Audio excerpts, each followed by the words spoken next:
Hello everyone. सो इस video में मैं बात करूंगा अमेज़ॉन के बारे में।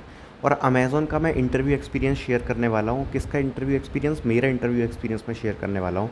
तो काफ़ी टाइम पहले मैंने अपने एक ऑनलाइन असेसमेंट का एक्सपीरियंस डाला था। जैसे मैंने बताया था कि मैंने ऑनलाइन असेसमेंट दिया था अमेज़ॉन का SD1 पोजीशन के लिए। तो उसमें क्या क्या हुआ था, तो उसकी लिंक आपको आई बटन में मिल जाएगी, तो आप वहाँ से चेक कर सकते हो। वो मेरा ऑनलाइन असेसमेंट का एक्सपीरियंस था।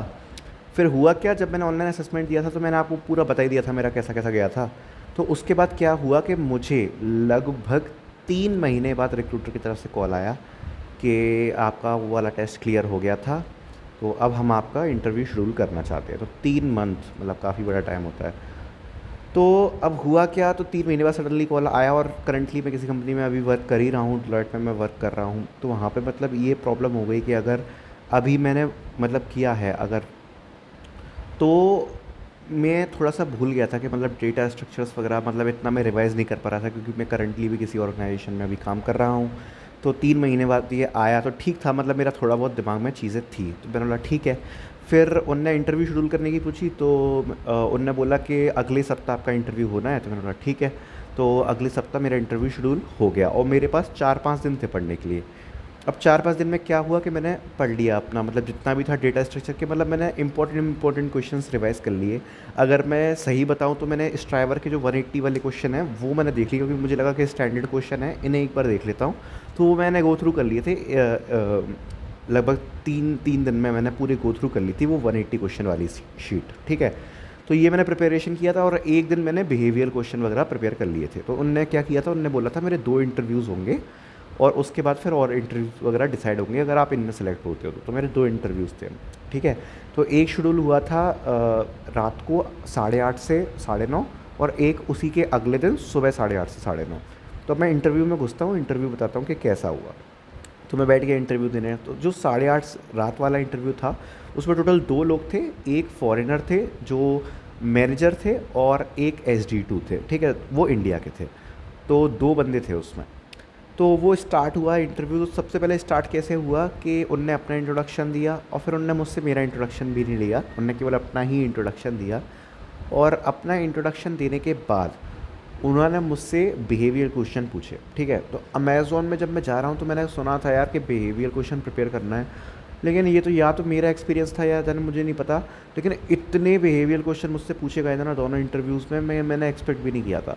तो मुझसे सबसे पहले 10 मिनट तक लगभग बिहेवियर क्वेश्चन पूछे गए, एक दो, और उस पर फिर क्रॉस क्वेश्चनिंग। मतलब अगर आप कोई भी अपना स्टोरी टाइम वाली वीडियो बता रहे हो कि ऐसा ऐसा ऐसा हुआ था, यार क्रॉस क्वेश्चन बहुत अच्छे से प्रिपेयर कर लेना, पूरा इन डेप्थ प्रिपेयर करके जाना। मैं तो कहूँगा, मुझे इतना नहीं पता था, मैंने मतलब प्रिपेयर कर लिए थे एक दो स्टोरी वगैरह, लेकिन बहुत ही ज़्यादा इन डेप्थ में बिहेवियर क्वेश्चन पूछे गए।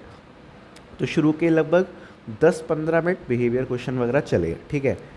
और 1 घंटे का ये इंटरव्यू था। फिर हमारे पास लगभग 45 आवर्स रह गए थे, सॉरी 45 मिनट्स रह गए थे इंटरव्यू के लिए। तो उन्होंने मुझे बोला कि मुझे एक क्वेश्चन देंगे 45 मिनट्स के लिए, और फिर उसी क्वेश्चन को पहले ही उन्होंने बता दिया था कि वो एक्सटेंड इतना कर देंगे कि वो सेकंड क्वेश्चन जैसा बन जाएगा। तो लगभग वो मुझे सॉल्व करना होगा 45 मिनट्स में। मैं बोला ठीक है। तो उन्होंने एक क्वेश्चन दिया। अब मैं ये कहूँगा कि यार मेरा यहाँ से, आप ये कह सकते हो एक लक फैक्टर होता ही है इंटरव्यूज़ में, वो चालू हो गया। मतलब DSA वगैरह मैंने प्रिपेयर कर लिया था, लेकिन काफ़ी बार क्या होता है कि अपन छोटी छोटी चीज़ें मिस कर जाते हैं। तो हुआ क्या था कि मैं स्ट्रिंग्स के जो फंक्शन होते हैं ना, बिल्कुल छोटे छोटे, first index of, last index of, मुझे पता है, लेकिन मतलब मैं इतना श्योर नहीं था कि यार इससे ऐसा ये क्या परफॉर्म करेगा, ये क्या रिजल्ट देगा, या स्प्लिट कैसे करना है, ये सब चीज़ें। तो जो फर्स्ट क्वेश्चन था तो वो स्ट्रिंग्स का ही था, तो उन्होंने स्ट्रिंग्स का दिया। उसमें मतलब उसको थोड़ा सा मैनिपुलेट करना था, जैसे थोड़े बहुत कुछ फंक्शंस लगने थे। तो थोड़ा सा मतलब हल्का सा मैं सिंटैक्स वगैरह भूल रहा था, तो वो मैंने इंटरव्यूअर को कन्विंस कर लिया था कि मतलब थोड़ा सा मैं भूल रहा हूँ।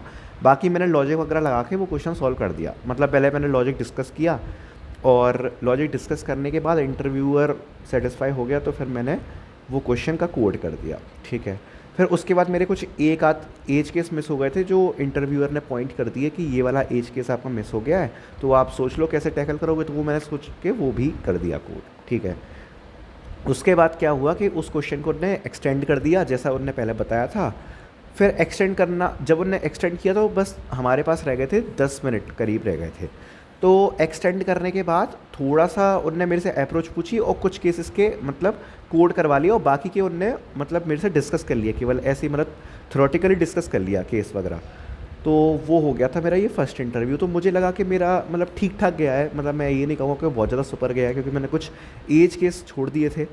तो मैं ये नहीं कहूँगा बहुत ज़्यादा कुछ सुपर ही गया है, लेकिन मतलब मुझे ऐसा लगा कि ठीक-ठाक गया है, कि क्वेश्चन जो था वो ऑलमोस्ट मैंने कर दिया था, ठीक है। और थोड़ा-सा टाइम कम रह गया था, तो फिर मतलब केस वगैरह डिस्कस कर लिए थे इंटरव्यूअर के साथ। तो ये मेरा फर्स्ट इंटरव्यू था रात वाला। तो ये हो गया। अब क्या हुआ था कि जो अगला इंटरव्यू था वो सुबह था 8:30 बजे। तो वो मतलब मेरे दिमाग में ये चीज़ आ गई थी कि मतलब स्ट्रिंग्स के फंक्शन शायद मुझे रिवाइज़ कर लेने चाहिए।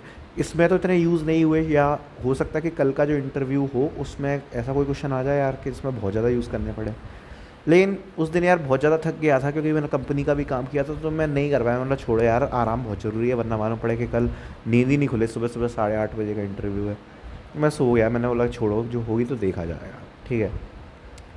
फिर अगले दिन सुबह 8:30 का इंटरव्यू था, वो मैं बैठा। अब इसका मैं आपको थोड़ा डिटेल में बताता हूँ। उनने मुझे क्लियरली बोला कि इसमें 2 सेक्शन है। एक कोडिंग क्वेश्चन बस वो पूछेंगे, और वो कोडिंग क्वेश्चन 40 मिनट्स में करना होगा, ठीक है, 40 मिनट्स में। तो मैं पहले ही समझ गया कि यार कुछ हार्ड लेवल का होने वाला है। दूसरी चीज़, 20 मिनट्स तक उन्होंने पहले ही क्लियर कर दिया, केवल बिहेवियर क्वेश्चन पूछेंगे।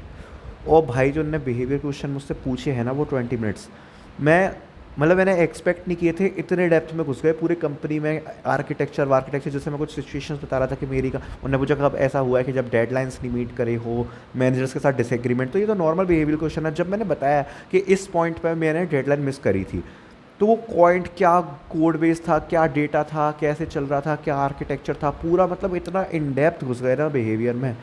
मतलब जो चीज़ मैंने एक्सपेक्ट ही नहीं करी थी कि इतना इन डेप्थ जाया जाएगा।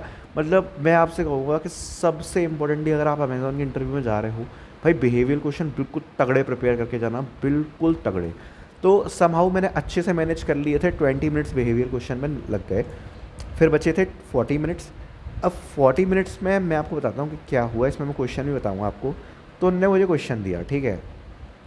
क्वेश्चन कुछ इस टाइप का था कि longest common continuous subsequence of size 3 of के स्ट्रिंग्स, एंड स्ट्रिंग्स कैसी हैं, एरो नरेटेड कैरेक्टर्स। तो ऐसा कुछ क्वेश्चन था। तो ऑफकोर्स ये हार्ड लेवल का ही था, मतलब इजी नहीं था। अब हो सकता है कि अपन इसको मीडियम माने, लेकिन दिक्कत क्या हुई सबसे बड़ी ये चीज़ मुझे, यार मैं सही पर्सनली बताऊँ तो मेरे को ये चीज़ समझ में नहीं आई इस क्वेश्चन का। अगर मैं इनपुट स्ट्रिंग को, क्योंकि के स्ट्रिंग्स हैं, ठीक है, तो अगर अपन 2D में इनपुट लें इसका, तो कहीं ना कहीं क्वेश्चन ईजी हो जाता है। लेकिन इंटरव्यूअर ने बोला आपको एक इसको सिंगल स्ट्रिंग में लेना है एज अ इनपुट। और मैंने बोला भाई फंक्शन रिवाइज नहीं किए थे स्ट्रिंग के। और मैं आपको बता रहा हूँ, अगर किसी के रिवाइज भी हो फंक्शन, तो इस मतलब बेसिकली सबसे पहले क्या करना था, इस इनपुट को एक मैप में कन्वर्ट करना था। वो मैं डिस्कस कर लिया था इंटरव्यूअर से। मैप था स्ट्रिंग्स ऑफ वेक्टर का, ठीक है। और वो string comma separated, dash separated, क्योंकि मतलब स्ट्रिंग कुछ ऐसी थी कि उसमें एरोज भी थे, कॉमास भी थे, और वो सिंगल में उसमें कॉलन्स वगैरह भी थे। तो इतना मतलब बड़ा स्ट्रिंग, और उसको करा के पूरा अलग अलग मैप में की के हिसाब से स्टोर करके करना था।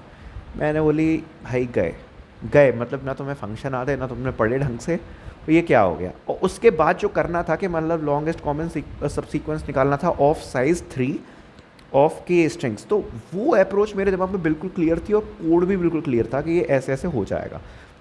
लेकिन वो इनपुट को मैप के फॉर्म में लाना, मतलब मैं ये कहूँगा सबसे डिफ़िकल्ट पार्ट था फॉर मी।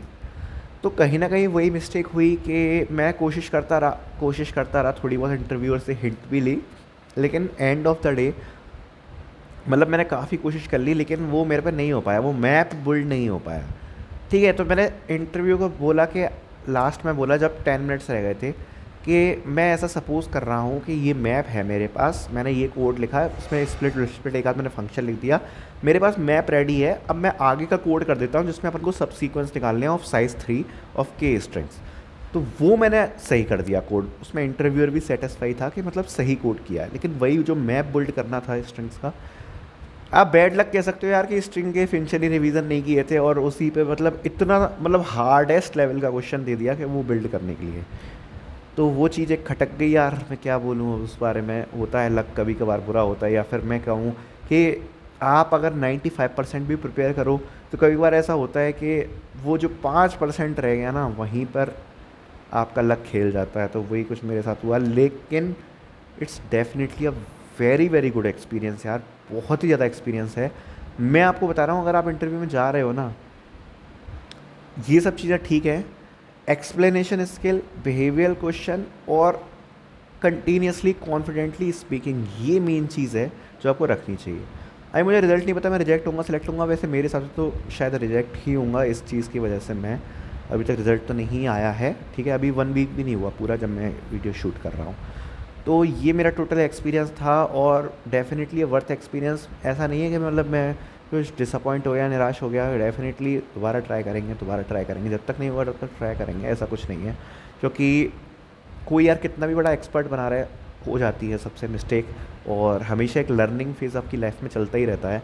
तो और लर्न करूँगा और बेटर परफॉर्म करूँगा अगली बार, बस यही सोचा है। तो that's all about my experience. I hope आपको काफ़ी चीज़ें क्लियर हुई होंगी कि अगर आपका इंटरव्यू आ रहा है तो आपको कैसे प्रिपेयर करके जाना है। So thank you so much for watching this video and make sure you subscribe this channel, क्योंकि सच में हम बहुत मेहनत से अच्छा कंटेंट लेके आते हैं इस चैनल पर, तो प्लीज़ सब्सक्राइब वगैरह कर देना। Thank you so much.